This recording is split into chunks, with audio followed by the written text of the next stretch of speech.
Sawa. Siduke kitu kubwa, aenda hapa ndio mtoto alala huko kukiuma. Mimi sina kaluma. Okay.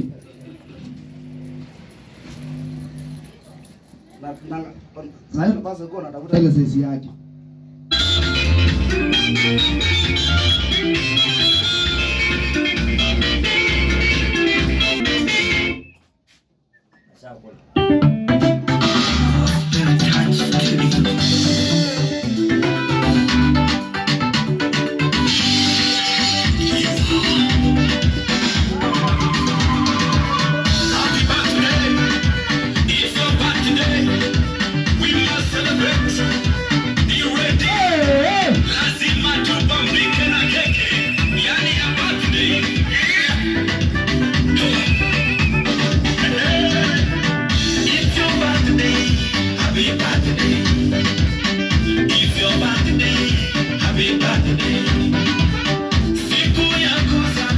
Happy birthday.